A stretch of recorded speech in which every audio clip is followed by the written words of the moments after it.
హైదరాబాద్ నగరంలోని చార్మినార్ సమీపంలో ఉన్న గుల్జార్ హౌస్ లో తెల్లవారుజామున సంభవించిన భారీ అగ్ని ప్రమాదం పెను విషాదాన్ని నింపింది. ఈ హృదయ విదారక దుర్ఘటనలో 17 మంది ప్రాణాలు కోల్పోగా పలువురు తీవ్రంగా గాయపడ్డారు. ప్రమాదంలో 4 కుటుంబాలకు చెందిన వారు మృతి చెందగా మృతుల్లో 8 మంది పిల్లలు ఉండడం మరింత బాధాకరం. అయితే ఈ అత్యంత విషాదకర ఘటనలో మనసులను మరింత మిలిపెట్టే విషయం వెలుగులోకి వచ్చింది.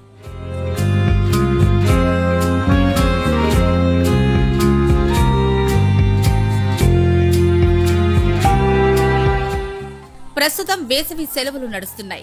చాలా మంది ఈ సమ్మర్ వెకేషన్ పేరుతో అమ్మమ్మలు, నానమ్మల ఇంటికో లేదా దగ్గరి బంధువుల ఇంటికో వెళ్తూ అందరూ కలిసి సెలవుల్ని ఎంజాయ్ చేస్తూ ఉంటారు.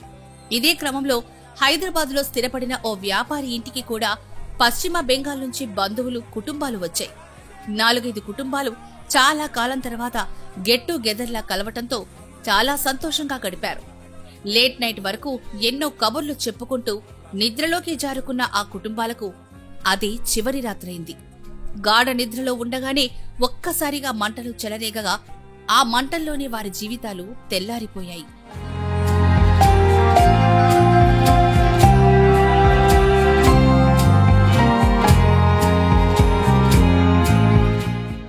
అయితే ప్రమాదం జరిగిన గుల్జార్ హౌస్ లోని గ్రౌండ్ ఫ్లోర్ లో ఒక వ్యక్తి నగల వ్యాపారం నిర్వహిస్తున్నాడు. కాగా ఆ వ్యాపారి కుటుంబం మొదటి అంతస్తులో నివాసం ఉంటోంది. ఇక సెలవుల సందర్భంగా అందరూ కలిసినట్లు ఉంటుందనుకొని బెంగాల్లో ఉండే 4 ఫ్యామిలీలు వచ్చారు. రాత్రంతా కబుర్లు చెప్పుకుంటూ ఆటపాటలతో సందడిగా గడిపి ఆలస్యంగానే నిద్రపోయారు.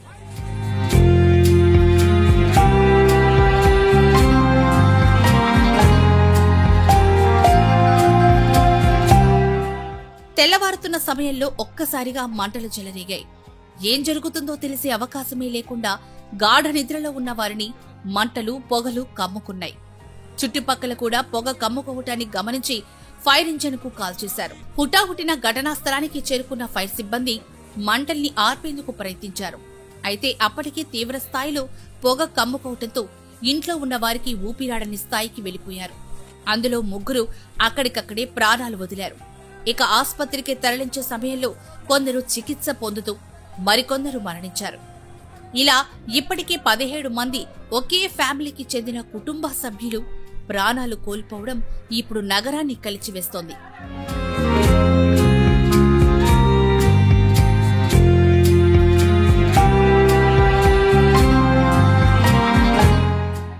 అయితే ఈ ఘోర అగ్ని ప్రమాదానికి కారణం గ్రౌండ్ ఫ్లోర్ లోని నగల దుకాణంలో ఉన్న ఎయిర్ కండిషనర్ యొక్క కంప్రెషర్ ఒక్కసారిగా పేలడమేనన్న వాదన కూడా వినిపిస్తోంది. ఈ పేలుడు కారణంగానే క్షణాల్లోనే విషపూరితమైన వాయువులు, దట్టమైన పొగ, భీకరమైన మంటలు వ్యాపించాయి. మొదటి అంతస్తులో నిద్రిస్తున్న వారికి ప్రమాదం గురించి తెలుసుకునే అవకాశమే లేకపోయింది. మంటల్లో చిక్కుకున్న వారంతా ఊపిరాడక తీవ్ర అస్వస్థతకు గురయ్యారు. 3 వ్యక్తులు ఊపిరాడక అక్కడికక్కడే మృతి చెందగా ఆస్పత్రిలో చికిత్స పొందుతూ మరో 14 మంది ప్రాణాలు కోల్పోయారు.